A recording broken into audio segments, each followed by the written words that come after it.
Assalamualaikum warahmatullahi wabarakatuh. Yang terhormat kepada Bapak Haududin selaku dosen dari mata kuliah Kapital Selekta, kami dari kelompok 5 izin untuk mempresentasikan hasil dan pembahasan dari jurnal yang diberikan kepada kelompok kami yang berjudul Bayesian Label Distribution Propagation a Semi-Supervised Probabilistic Canary Network Classifier.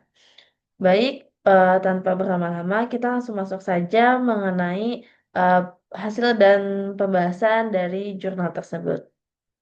Baik, saya akan menjelaskan mengenai cara kerja algoritma KNN LDP. Algoritma ini dimulai dengan mencari tetangga terdekat, baik forward maupun reverse KNN. Setelah itu, setiap titik data dihitung bobot informasinya, yang menunjukkan seberapa penting titik itu untuk diprediksi label. Titik-titik ini kemudian dimasukkan ke dalam priority queue berdasarkan bobotnya. Algoritma memproses titik dengan bobot tertinggi terlebih dahulu dan memperbarui distribusi probabilitas untuk labelnya. Setelah itu, bobot tetangga diperbarui dan titik tersebut dimasukkan kembali ke queue jika diperlukan. Proses ini diulang terus sampai semua data yang tidak berlabel diproses.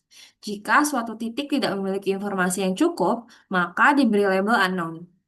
Setelah tahap transduksi selesai, metode ini juga bisa digunakan untuk memprediksi data baru menggunakan KNN biasa.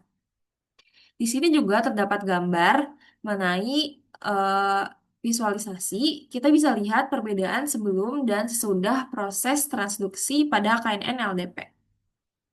Sebelum transduksi, hanya ada sedikit data yang berlabel, biru untuk kelas 1 dan merah untuk kelas 2.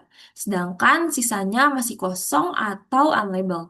Setelah transduksi, data yang tadinya kosong, sebagian sudah mendapatkan label sesuai dengan tetangganya, entah menjadi biru atau merah. Ada juga beberapa data yang tidak dipastikan karena informasinya kurang, maka diberi label abu-abu atau abstain. Berikutnya adalah penjelasan mengenai performa transductive learning. Untuk membandingkan akurasi, digunakan critical difference plot.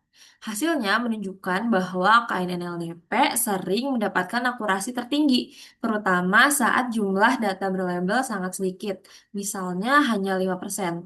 Secara umum, KNNLDP sangat efektif, terutama untuk data dengan label terbatas, karena bisa memanfaatkan informasi dari tetangga dengan cara yang baru, sehingga prediksinya juga lebih akurat.